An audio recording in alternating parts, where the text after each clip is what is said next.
Hello everybody and welcome to Villa Park, where Liverpool have, would you believe it Paul, they have won 2-1 by scoring two very late goals. Now we've become kind of accustomed to Liverpool not starting games particularly well, slowly conceding a goal, putting on the back foot and then coming strong at the end.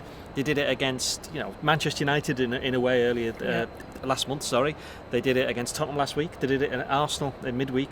Admittedly, it was a different team, and now they've done it again today. I mean, we were just talking then off camera. You said you don't think Liverpool are ever going to lose, but I must admit I did think today was one where for about 45, in fact, probably for the best part of an hour, they were massively off the pace. Villa played. I wouldn't say Villa are a limited team, but they haven't got quite the quality of Liverpool, but they got in the faces, they got stuck in, they defended very well, put everything on the line, scored the goal in the first half, which was partly due to Liverpool's own inability to defend a set piece, trying to play an offside that didn't quite happen. I'm sure we'll mention offsides in a little bit as well. Yes. But Liverpool then, a couple of changes, they started playing reasonably well. The pressure just ended up telling, didn't it?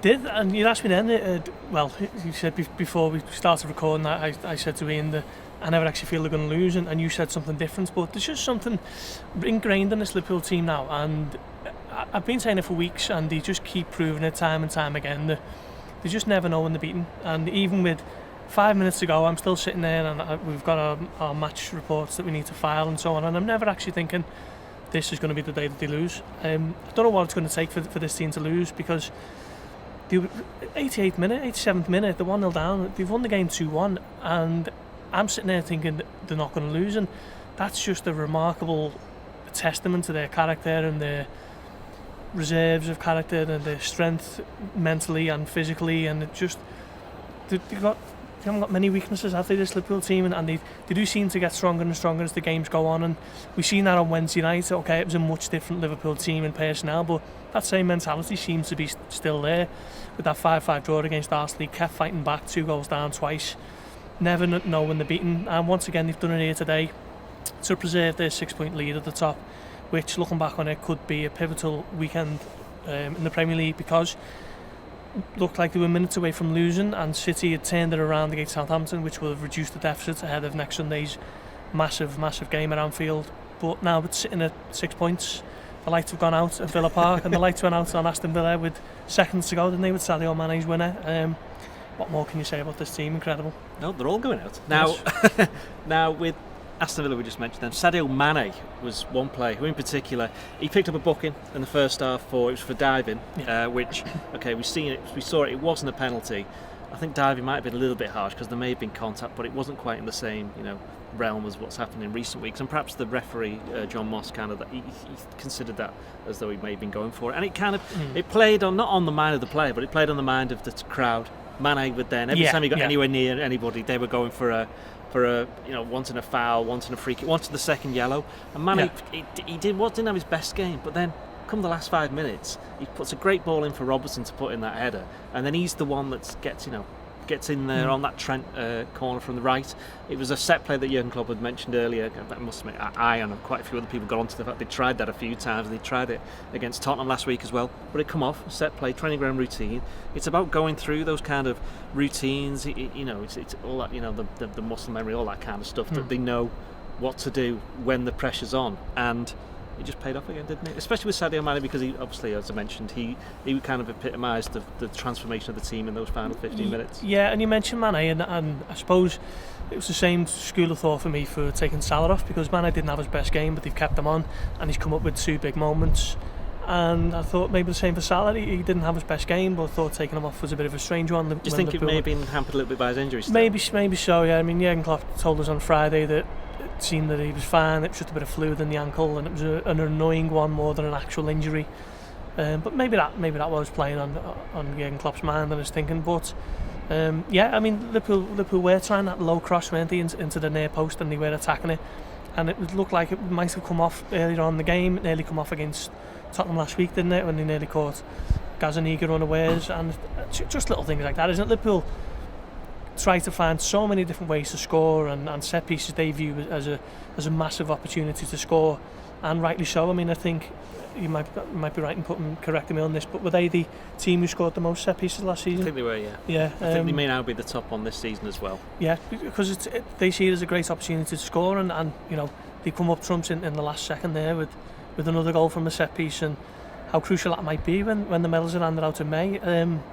It's so hard to underestimate the importance of this win today, because Liverpool win at the best. And Villa Park crowd were up for this, and this is exactly the reason that they wanted to be back in the Premier League for afternoons such as this, a 3 o'clock kick-off against the Premier League leaders and a team who were going for the title, the European champions.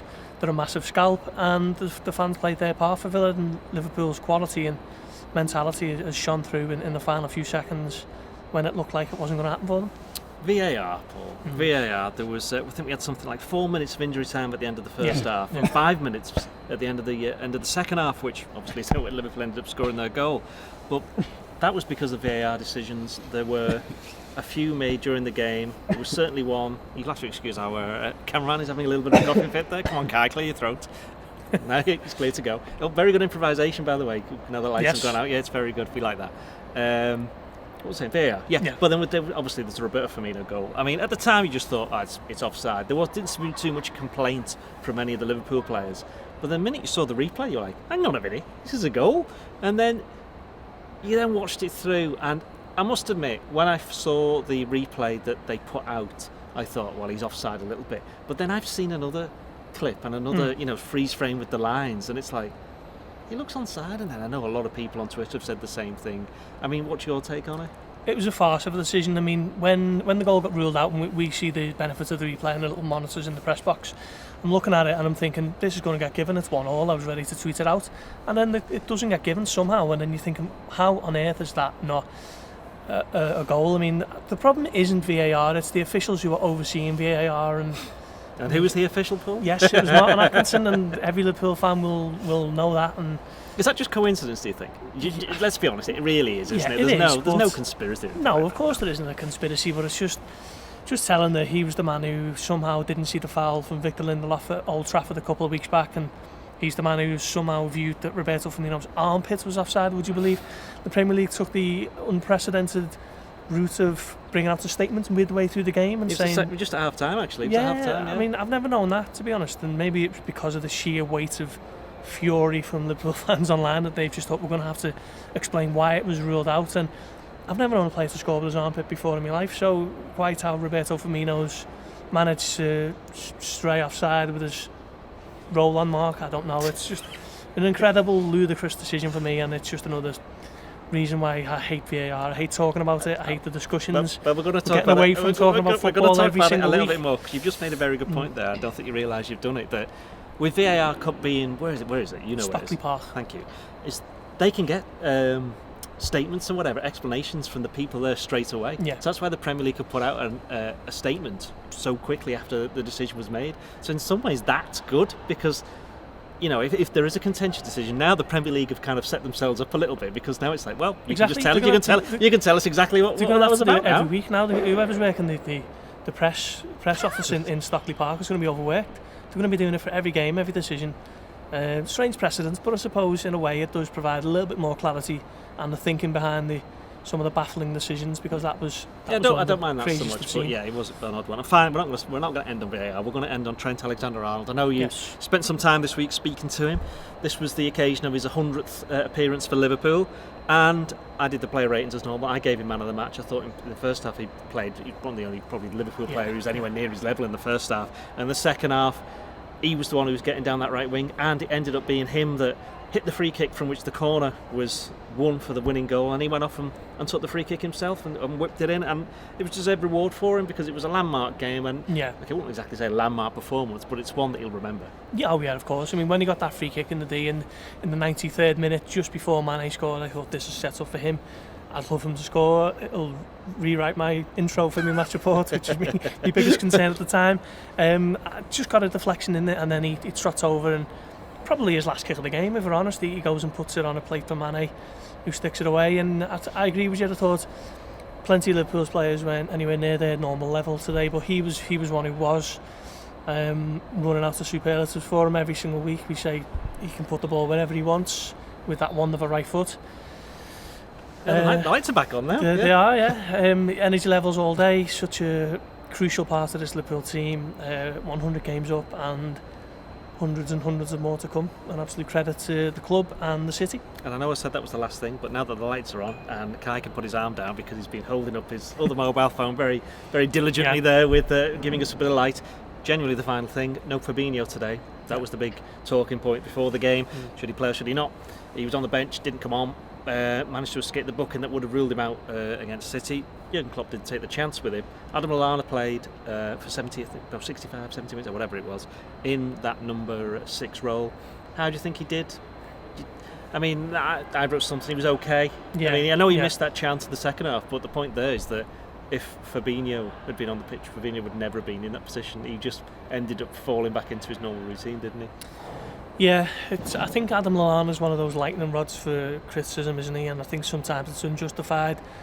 But I'm not sure starting him away in the number 6 role is tailor-made for him. I think if he's going to play in that position, he's not your typical defensive midfielder who jumps into tackles and wins the ball with huge 50-50s, and he's not exactly the strongest player. He's more suited to that role with his ability to dictate the tempo and get on the ball and try and find a few openings, and I think he's probably best suited to that role at Anfield against teams who are a little bit further down the league and not going to put up much resistance. I think that's when it might be time for him to come in for Fabinho. But I thought today not starting Fabinho was the right decision. Liverpool couldn't have risked him not playing next week because he's so important, and that game against Manchester City is huge, isn't it? So that was the right call. I'm not sure whether long term number 6 is for Adam Lallana, but there's certainly a place for him in this Liverpool team. Appearances in carefully managed, particularly Carabao Cup and FA Cup, shall we say, and maybe even against Genk in the Champions League next week. But away from home in difficult venues like this, I'm not sure he's the number 6 answer. And that should do us. Thanks for seeing through the light.